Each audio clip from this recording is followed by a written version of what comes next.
भैया हटो भैया हटो आगे से हटो हटो।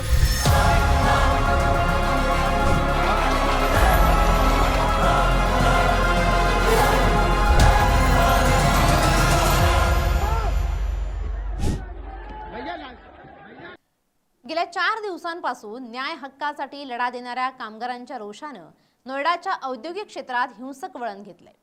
पगारवाढीची मागणी करणाऱ्या शेकडो तरुणांवर पोलिसांनी लाठीमार केल्यानंतर संतापलेल्या जमावानं 50हून अधिक कारखान्यांवर दगडफेक केली। या हिंसाचारात 150हून अधिक गाड्यांची तोडफोड करण्यात आली आहे। 50 वाहनं आगीच्या हवाली करण्यात आल्याचं वृत्त आहे। नोएडातील हिंसक आंदोलनानंतर उत्तर प्रदेश सरकारनं कामगारांच्या किमान वेतनात वाढ जाहीर केली। हे आंदोलन का पेटलं, सरकारचा नवीन निर्णय काय आहे आणि या कामगारांचे नेमके प्रश्न काय आहेत हे सविस्तर पाहूयात। नमस्कार, मी मृणाली पिळणकर। नोएडाच्या औद्योगिक क्षेत्रातील मदरसन, पॅरामाउंट, रेनबो यांसारख्या मोठ्या कंपन्यांमधील कर्मचारी 9 एप्रिल पासून शांततेत आंदोलनाला बसले होते। मात्र 4 दिवस उलटूनही व्यवस्थापन किंवा प्रशासनाने त्यांच्या मागण्यांची दखल घेतली नाही। यामुळे संयम सुटलेल्या तरुणांनी रस्त्यावर उतरून संताप व्यक्त केला। हे नोएडापुरतं मर्यादित न राहता फरीदाबाद, हरियाणा आणि धार मध्य प्रदेश पर्यंत पोहोचलं। फरीदाबादचं सेक्टर 37 आणि मध्य प्रदेशातील थार पीथमपूर येथेही मदरसन कंपनीच्या कामगारांनी काम बंद आंदोलन पुकारलं। मोठमोठ्या कंपन्यांमधील 1000हून अधिक तरुण कर्मचारी रस्त्यावर उतरले। जेव्हा मागण्यांकडे दुर्लक्ष झालं तेव्हा या आंदोलनानं हिंसक वळण घेतलं। आंदोलन कामगारांनी कंपन्यांच्या कार्यपद्धतीवर गंभीर आरोप केले। ही केवळ पगारवाढीची लढाई नाही तर फसवणुकीविरुद्धचा आवाज असल्याचं कामगारांनी म्हटले। आमचं शोषण केलं जातंय, 12-12 तास राबवून घेतलं जातं, कागदपत्रांवर पगार 25,000 दाखवला जातो पण प्रत्यक्षात हातात फक्त 15,000 रुपये टेकवले जातात।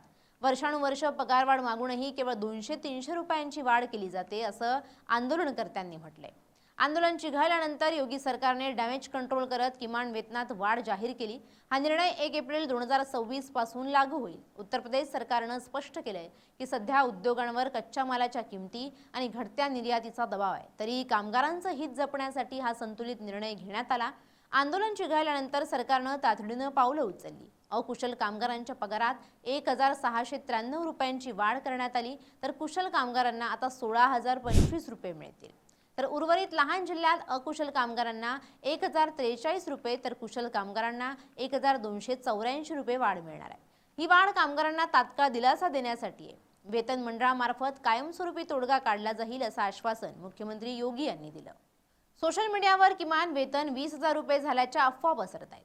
सरकारने स्पष्ट केलंय की अशा कोणत्याही अफवांवर विश्वास ठेवू नका, केवळ अधिकृत सरकारी आकडेच ग्राह्य धरले जातील। मुख्यमंत्र्यांनी आश्वासन दिलंय की ही वाढ केवळ तात्पुरता दिलासा आहे। कामगार कायद्याचा व्यापक आढावा घेण्यासाठी आणि वेतनाचा कायमस्वरूपी तोडगा काढण्यासाठी वेतन मंडळ काम करेल। सरकार लवकरच वेतन मंडळामार्फत कायमस्वरूपी तोडगा काढणार आहे।